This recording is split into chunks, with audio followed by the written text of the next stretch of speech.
Hi everybody, welcome back to another video. Today we are going to be giving you a 9-month update on this 100-gallon dart frog and day gecko tank. Last year we started building this. It's a 100-gallon bioactive vivarium for poison dart frogs and neon day geckos, which is complete with a waterfall, a small pool, a fan-powered ventilation system, and an auto mister. It was a bit of a controversial tank because it features cohabitation of multiple species as well as a water feature and some other stuff. So let's see how all our choices panned out in the long run. It's been over 9 months now, so we're going to take you through this whole journey and how the tank has evolved and grown over time.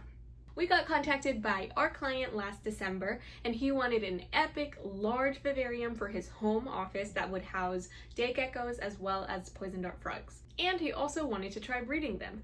So for the tank, we ended up going with a 36 by 18 by 36 Exo Terra. It's a great large tank size with a square front profile, glass walls, double doors, and a wire mesh lid. Just to be safe, we started by resealing all the edges with silicone to make sure that it was extra strong and leak-free. We started out by creating a waterfall compartment. This is going to house a waterfall pump and allow us to access that pump for easy repairs or adjustments while also keeping out the frogs and geckos.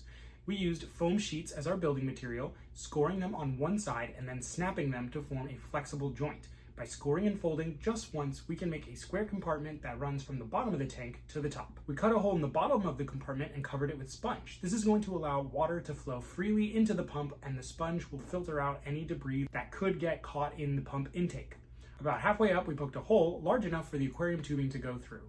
Then we were ready to install the waterfall compartment.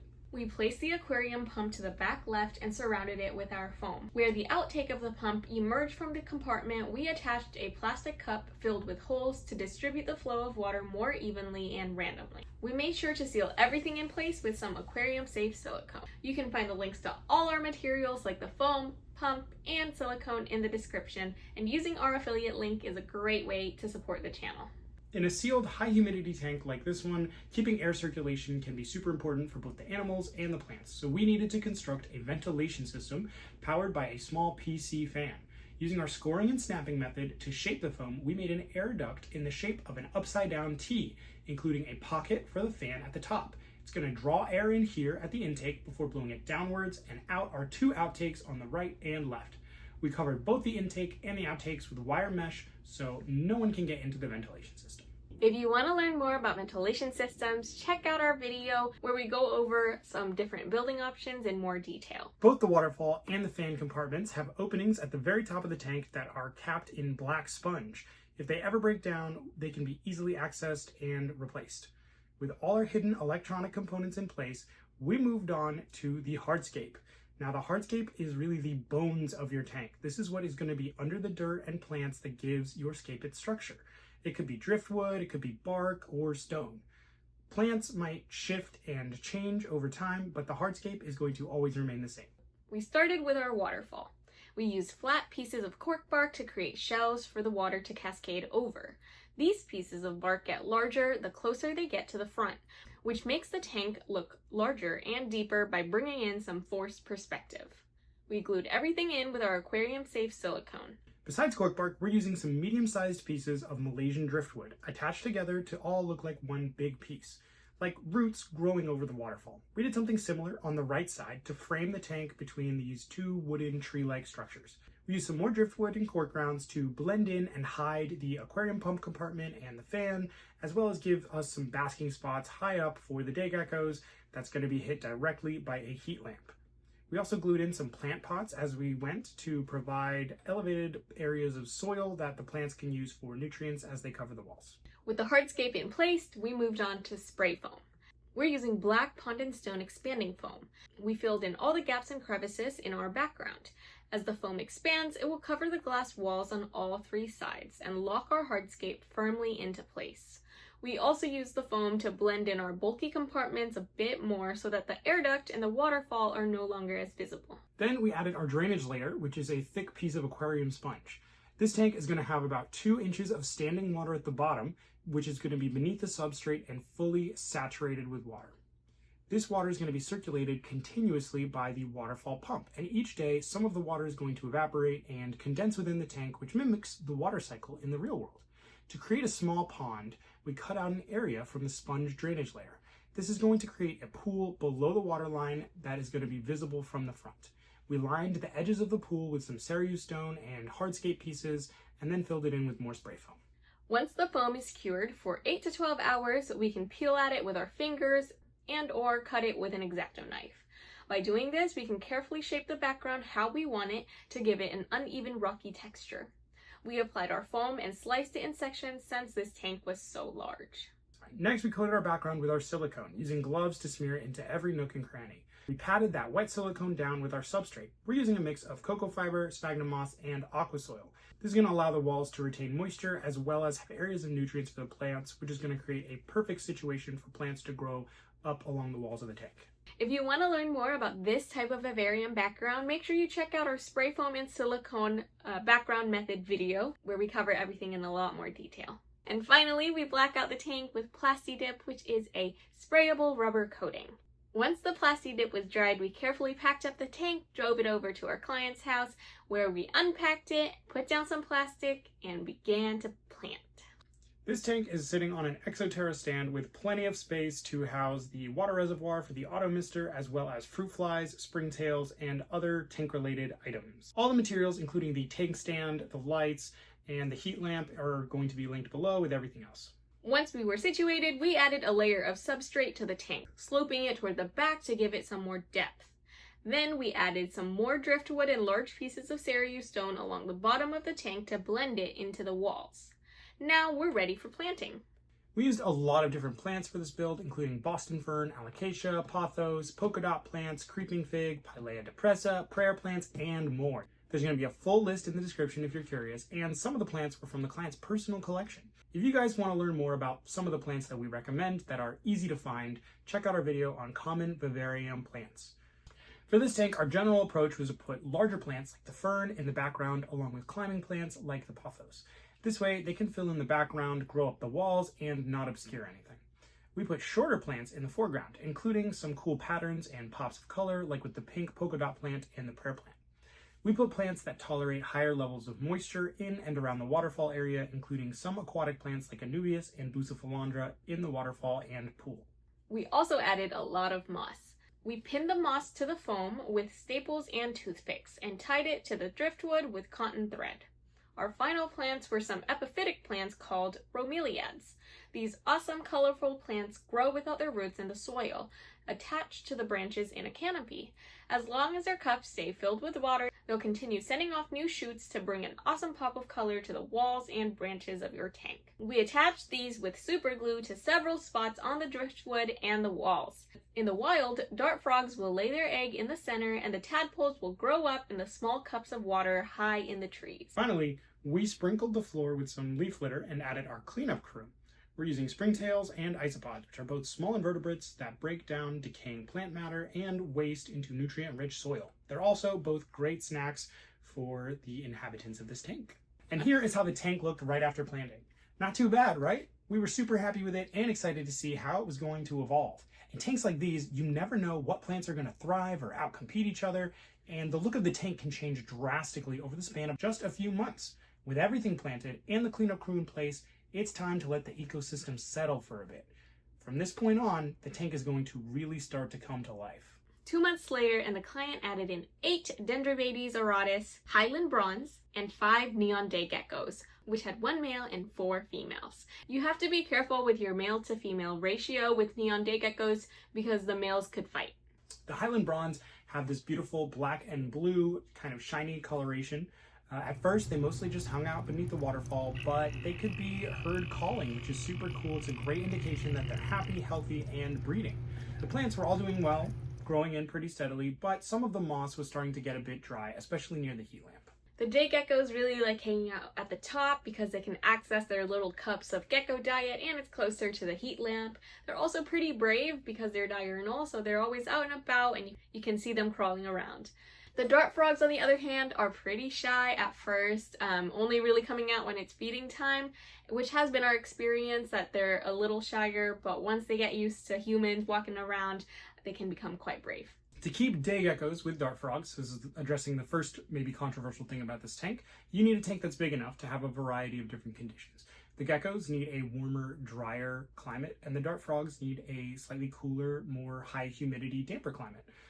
So the heat lamp warms up the top of the tank, and the waterfall keeps the bottom, especially the bottom left, perpetually moist and cool. Both the dart frogs and the day geckos can self-regulate their temperature and humidity a bit in a tank that's this large, and they basically only stick to their respective sections. So the day geckos hang out in basically the top third, and the dart frogs hang out at the bottom. And if they want to be a little drier, they can move further away from the waterfall or higher up. And then the constant air circulation from the fans helps keep that humidity down in the very, very top area and make sure that everyone's happy and the air's not stale and gross. Another 2 months passed and we did our first round of maintenance. So let's see how the tank is doing. First off, the bromeliads are growing a ton. They're already sending out some new pups. Under the bright light of the tank, they're exhibiting some beautiful red colors. During this maintenance, we also added some new bromeliads along the walls and driftwood. We're hoping that these develop a vibrant orange striped pattern. The client also added some of their pinguicula, which is a carnivorous plant, to deal with some of the extra fruit flies and some fungus gnats that had snuck their way in. And this plant was flowering. It was super cool to see. It's got these tiny purple delicate flowers, and those were such a unique pop of color and such an interesting texture in this tank. Although the majority of the plants were doing really well, we think the humidity could be adjusted a bit. Some of the moss higher up in the tank was drying out a bit too quickly, and the frogs were staying mostly at the very bottom. Although geckos need a drier environment than the frogs, we'd like the frogs to still feel comfortable moving about to the middle of the tank.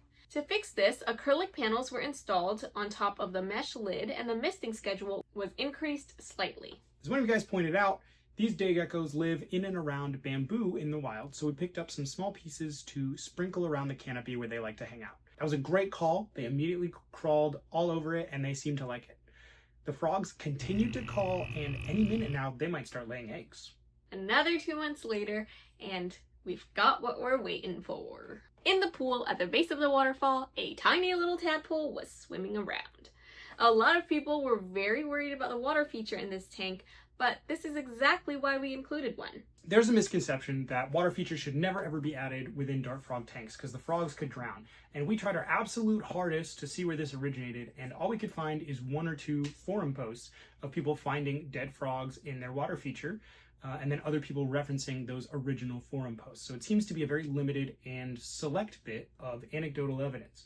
Similar to a lot of different features in dart frog tanks, if your frogs are healthy and happy, it should not pose any issue. Your frogs should not be drowning in a small, shallow pool of water. Frogs that are already dealing with a fungal infection or other medical problems might seek out water because they're struggling to regulate their internal parameters, and that could result in you finding their bodies in the water at a later date. Similarly, if there's severe aggression between your frogs, one frog could potentially drown another one where they're fighting in the water and one holds it under. But in those cases, the problem is going to be the imbalance in the tank, and whatever severe stress that bullied frog is under is likely going to severely impact their health regardless of whether you have a water feature or not. Dendrobates aurata specifically in the wild use small pools and waterfalls to self-regulate their humidity, so we like to include these when possible. But when it comes to water features, keep them shallow and keep them sloped on the sides so animals can easily crawl in and out, and you should not face any issues with healthy frogs. So what do you guys think? Drop your thoughts in the comments below and let us know if you got any credible evidence on either side of the discussion. In the wild, Dendrobates auratus also carry their tadpoles on their back and deposit them in small bodies of water. Since we've never seen any eggs in the water feature, we assume that that's how the tadpoles got there. The tadpoles can eat algae and biofilm from the leaf litter, and within another 2 months, we spotted one that had doubled in size. I mean, look at him now, okay? It looks like he's about to grow legs and start hopping away. We are at the 8-month mark now, and the frogs are finally brave enough to come out and about. The increased misting really did the trick, and the moss stays lush and green at a variety of heights around the tank. And with more even humidity, the frogs venture higher up, and eggs can be seen on some of the leaves of the bromeliads. Check this out, okay? You can even see a newly hatched tadpole swimming inside a droplet of water on the bromeliad. Soon, an adult frog is probably going to come along and move it to either the cup of the bromeliad or to the pool at the bottom. There's at least 2 large tadpoles in the main water feature which have been grazing on that algae and decomposing leaf litter this whole time.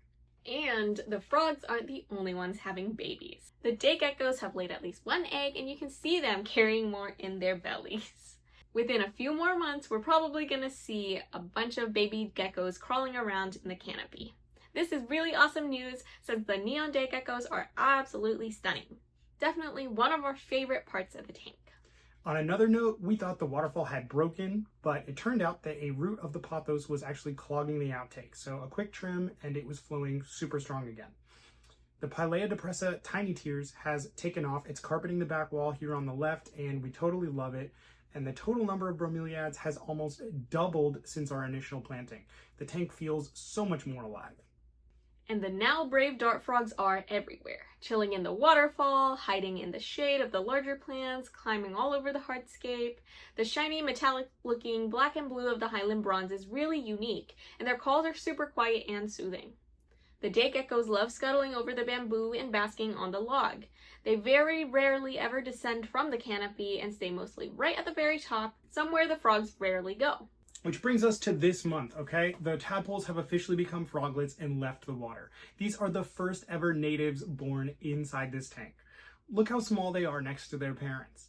They're being fed springtails, which are both very small and high in fat and should make a great food until that they can eat fruit flies like the adults. In just 9 months, this tank went from bare walls to a thriving slice of the rainforest, complete with baby frogs and geckos.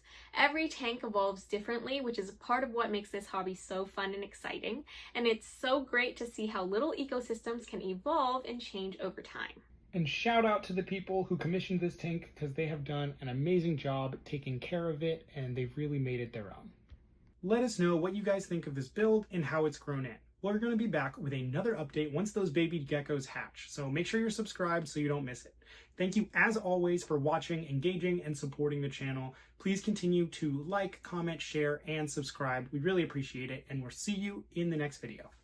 Bye!